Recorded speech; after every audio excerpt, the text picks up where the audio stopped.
Very warm welcome to the program. You're watching Smart 24 TV, where we drive your business. Of course, this is the #1 business channel in East Africa, and we do bring you business content 24 hours, 7 days a week. My name is Anthony, and I am your host. And this is the point where we bring issues of concern to your living room and get to, of course, discuss with experts in these various sectors on some of the policies that are affecting these sectors and what they have to contribute to the economy of Uganda. Now today, as you can see, I'm not dressed in a coat because we are going to relax a little bit. We are talking about the creative art industry. And of course, this is an industry that has contributed immensely to the gross domestic product of the country over the years.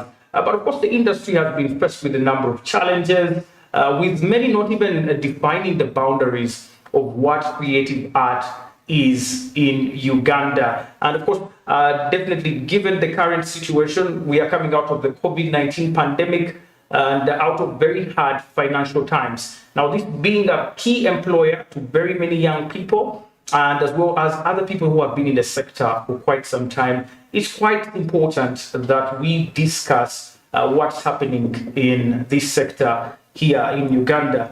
And of course, to discuss this and more, I'm joined by Mr. Emma Carlos Mulondo, who is currently a CEO of Twinkle, a company there that is going to talk about definitely, and a very well experienced person when it comes to the creative art here in Uganda. I'm also joined by Mr. Mugabire Murshid Edison, who is an actor and definitely someone as well who has been around the creative arts industry for quite some time. You're most welcome, gentlemen. Thank you. Oh, thank you. I'll start with Mr. Emma Carlos. When we're coming in, of course, people were actually celebrating you. You're a kind of celebrity here. And if you may, please get to introduce yourself. And what thank you you. do. Thank you. How old are you? 22. 22. Okay. 2003. Which class were you in? 2003? Yeah.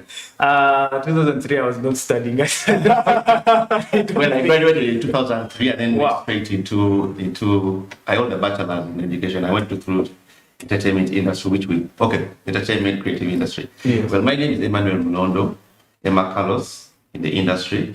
I'm very passionate about the arts. Today, in this capacity, I come in this capacity not as the CEO of Twinkle, but as an arts music business consultant and as administrator. I'm very happy to be on this channel and this program.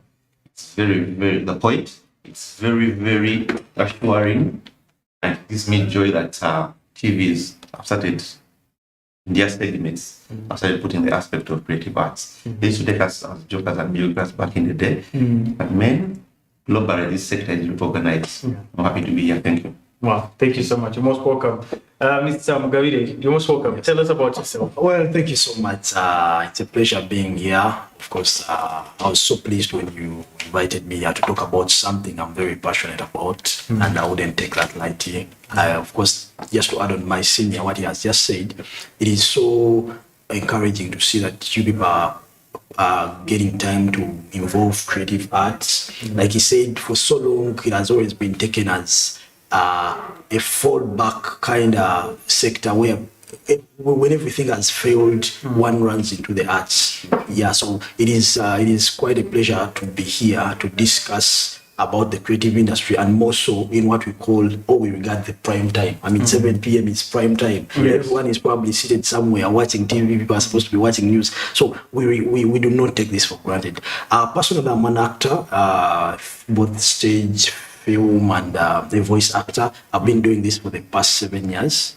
Yeah, and I would say I love what I'm doing, and it is prestigious for me to be here. Appreciate it. Well, which advert have you had, for example? Maybe people can relate. Oh, okay, yes. Yeah, very. I've done quite a number of works. We have quite enough. Last year was 2020.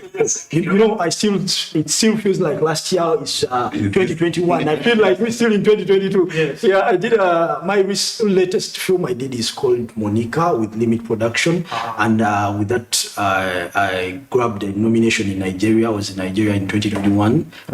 Yeah, I nearly won that award, but there was some stubborn Nigerian who put up a performance that slipped. But yes, I've done Monica, I've done Mistakes Girls too, I've done The Honorables, I've done Between Us, I've done, I act currently with Afri-Talent, Abem Chibi. I've done quite a number of productions. For those who are theatre lovers, I'm very sure you're familiar with my face. I've been on that stage for the past 7 years. Yeah, so practically I've been on ground. Wow, thank you. You're welcome. Let's get into the discussion here. I want to start with creative art. People usually misunderstand this. When we talk about creative art, I'll start with you, Mr. Emma Carlos. What do you understand by the term creative art? Let's start from the unknown to the known. Sorry, from the known to the unknown. Yes. We classify it as entertainment, which is okay. Some people call it entertainment, some people call it art, some people now have picked up the vibe creative arts. But ideally, globally, we're defined as culture and creative industries. That's CCI.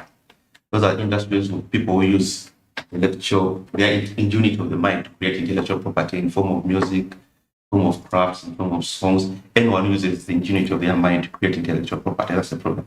So globally, we are defined as culture and creative industries. However, if you call them entertainment, you're still right. If you call them the arts, you're still right. Entertainment is part of the creative, it's just a subset, because entertainment only takes music, film, but you don't leave out the creative. Sorry, that visual arts. And there are 9 domains according to. I'm going to use. There are two international classifications. There's one of UNESCO and one of WIPO.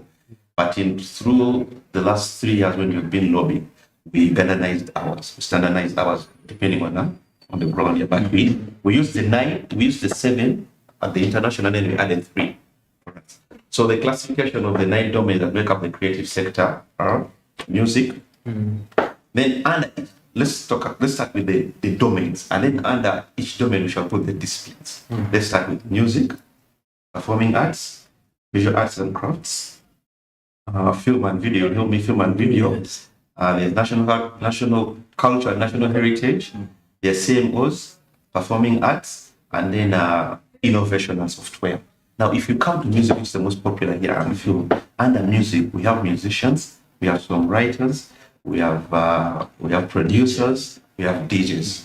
When you come to film and video, there are guilds. Yeah. But now, if you come to support service, where I come from, we have the talent managers and artist managers, we have MCs, we have music promoters and events managers. So that's the sector in its totality. But people need to educate themselves about it. For us, we have been taking it on a level on music alone, and then when you come to music, you also look at small people. But it's a globally recognized sector with all those domains and sub-disciplines in it. Yeah, That's it. wow, interesting. Mr. Mugabe, Yes. you mentioned about performing arts where you are. Yes. How to what extent? Video and performing arts. Yes. To what extent would you define creative arts in that line?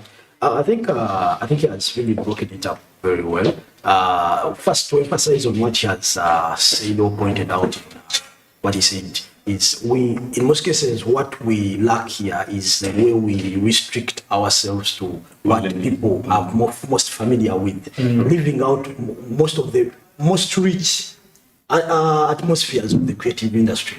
Because when we talk about the creative industry in our common circles, or within here, to be specific in Uganda, we tend to run so fast to the musicians. Actually, it is only of recent that that the film and probably some other domains have also coming out. Yeah, but in the past years, it has always been music. Yes. So in my sense of describing or defining what performing arts is, we look at so many things in the performing arts. Like we talked about film and videography, when we talked about stage dramas, when we talked about culture dancers. I mean, it is quite broad. It is quite broad. And just to relate more with what my senior here said about creativity, like with the creative industry, we are looking at the mind, what the mind, the creative space, yes, the mind, what can be done by the mind and actually brought to life.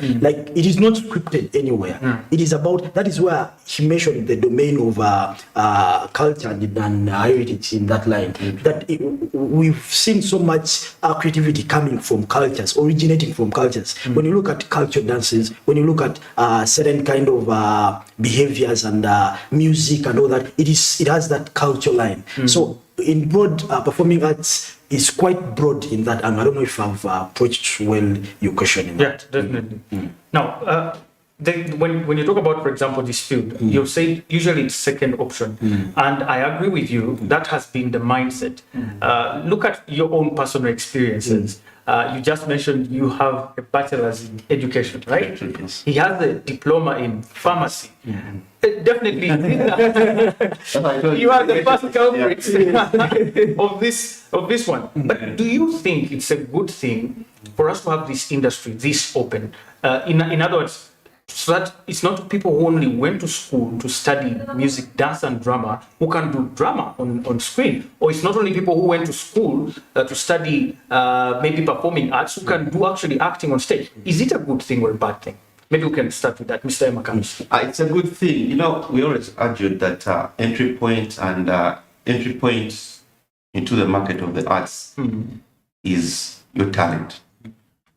You can even in film, you can act when you're still in the womb. So you don't have to have a degree. We have seen pregnant babies even acting on them. We have seen dead people acting. So the entry point in this sector is your talent. Provided you have talent, the other systems find you in place.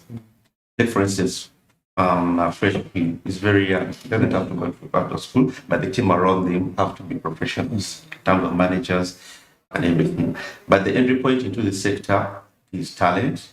You wake up in the morning, you have your talent in terms of music, in terms of film, in terms of acting, in terms of dance, in terms of software creation, in terms of graphic, so many things. Entry point is basically talent. The rest are systems that the government and the graphical education where other put support systems that help you, commercialize, as we're going to talk in points, commercialize your talent, and then you go commercial. But the entry point is definitely talent. Mr. Mugabe. Yes. Don't you think this idea compromises or sabotages professionalism in the sector? In other words, yes, like he has mentioned, talent is the first thing. But people claim, for example, abroad, if you don't have a certain level of professionalism, you might not sustain the talent. Where is the line? The talent, the skill, the profession in this industry? I think, in my opinion, I would agree with him. Talent is a prerequisite for you to be there. I'm not saying everyone you're seeing on screen is talented. I don't want to make a sweeping statement, but what I agree, it's the talent we need. But however, our industry has been at a stage where we could not set such prerequisites. Because I'm telling you, if, for example, I'm practicing pharmacy, he's a teacher doing education, and we limit his creativity, his talent, just because he's restricted by a document that he doesn't have, and probably we do not even have enough facilities or enough institutions to give us this qualification. So what am I saying? The talent is very important, and at this stage of the growth of our industry, we really need the talent. We try to keep the doors open. Now, what we do is, once the doors are open and we've let in what we consider to be enough talent, or we've had at least sufficiently a good number of talented people, now we can start stating, laying standards. We draw standards. We're like, you know what? Now that we have ABCD, we know we have so many musicians, we have so many actors, we have so many writers. Now we need to standardize. What does it require for one to be considered a professional? So that is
386,000 people. Yeah.